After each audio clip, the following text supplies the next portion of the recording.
It's always helpful to an important issue when the Heritage Foundation puts its resources behind it. And so it is currently with adoption. Their interest comes in no small part because of religious liberty threats to religious adoption and foster care agencies, but these threats can also be an opportunity to focus minds and hearts of every political persuasion on the devastating impact that narrowing the number of institutions working to give children a home would have.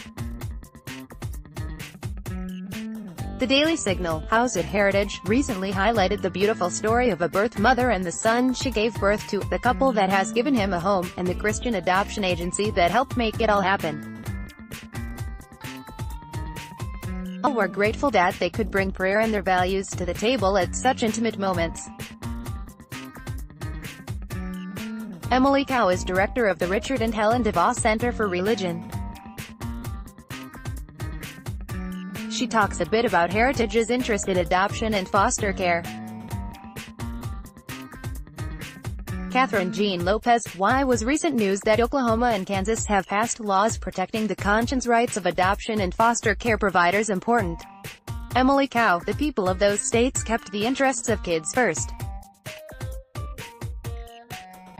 As Chuck Johnson, president of the National Council for Adoption says, there is no right of adults to adopt, there's only the right of a child to be in a safe, caring family.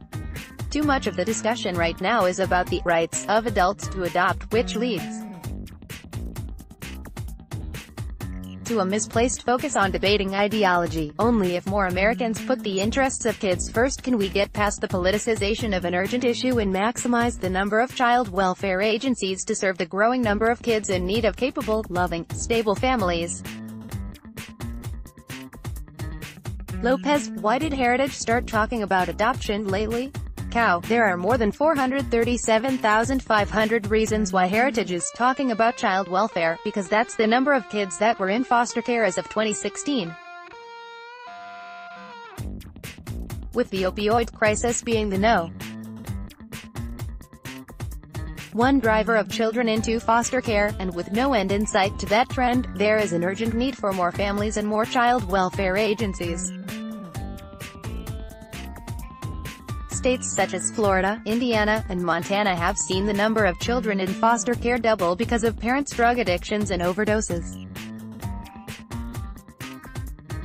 Allowing faith-based agencies to continue serving as they have for hundreds of years takes nothing away from anyone.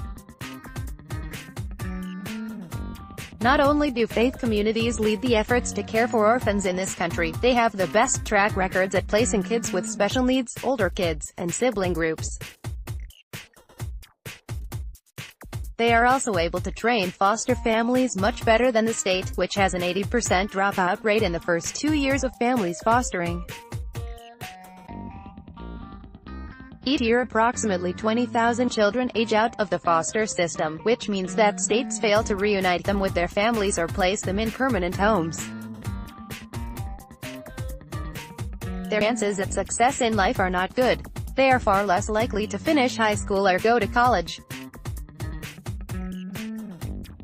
Around 60% of the boys and half the girls end up in jail at some stage. 1/3 of homeless young adults were in foster care.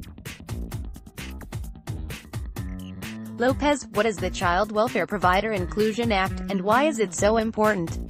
Cow, the Inclusion Act protects the liberty of faith-based agencies to serve children according to their deeply held religious beliefs, including by placing kids with families that agree to their statement of faith and with married moms and dads. This is what they have always done, but in the mid-2000s states were pressured by activists to shut them down. This led to the displacement of 3,000 kids in Illinois when Catholic charities closed, and to the displacement of other children in D.C., Massachusetts, and California. There are many options for LGBT people to adopt, and no legal restrictions on their doing so in any state. Having a variety and diversity of agencies to serve different communities is the best way to maximize chance for kids to get off the waiting list for foster care and adoption. Shutting down any agency, much less some of the largest and most well-performing in the nation, hurts kids. The Inclusion Act gives all agencies an equal chance to serve kids and families. Lopez, what would you like to see Congress do? Cow, we hope members of Congress will keep kids first by considering how substantial the impact of the opioid crisis is on our foster care system. In 2016, there were 92,000 kids in foster care because of a parent's drug abuse. Unfortunately, even though prescriptions are going down, overdoses are not. Among the 116 Americans who die each day from the drug crisis, there are going to be a number of children left behind who don't have family or kin to take care of them, and those kids are going to need other families to be there for them. Lopez, what would you like to see the White House and other government agencies do?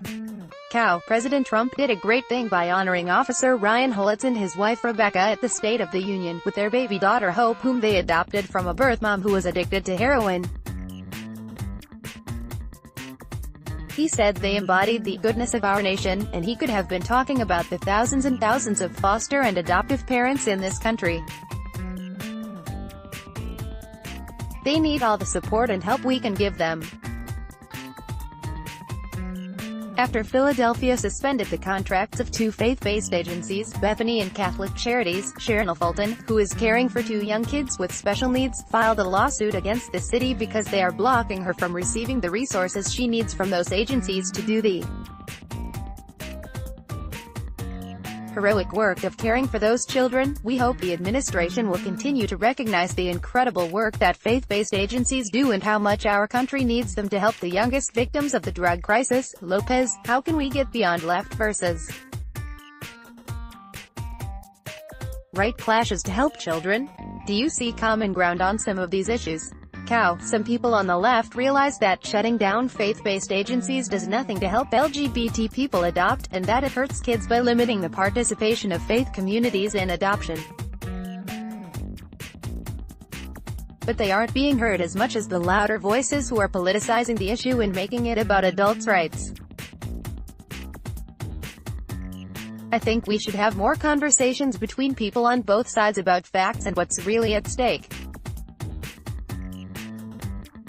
Everyone should listen to kids like Shamber Floor, who was born into a home of prostitution, drugs, and abuse, and credits her faith-based adoption agency with saving her life. Whether you're on the right or the left of the political spectrum shouldn't be the main issue. We all need to focus on how to equip foster and adoptive families so they can provide kids with the best care.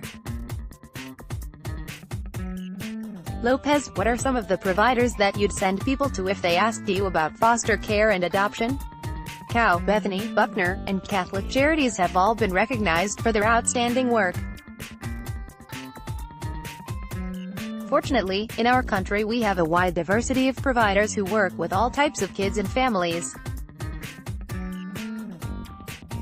Both National Council for Adoption and Christian Alliance for Orphans can direct people to agencies in their area that will meet their needs. Lopez, how can Christians take the call to foster care and adoption more seriously? Cow, all Americans can take steps to support adoption and foster care, whether they do it themselves or Lopez, have you met people involved in foster care and adoption who you would like to make household names? Cow, Kelly Clementi, the birth mom who courageously chose life for her son and a family to raise him. People don't understand what heroines birth moms are, and that the choice of who raises their child is the last and most important one that they make for their child. I hope more people watch her story. When she chose Bethany Christian Services, it was a personal choice, not a political one, and as she says, every birth mom should have a choice of which agency and which family will care for her child. No one should take that away from her. Also, I hope people will watch online today at noon to hear from Karen Strawn, who has been a foster parent of 40 kids, and has adopted 11, and her son Martin, who credits his Catholic adoption agency, Street Vincent, with allowing him to feel loved and safe for the first time after being born into an abusive home. His words were, "The work of Street Vincent's is so important. It changes lives." It changed mine. Too much is at stake for children to take that away. This piece originally appeared in National Review.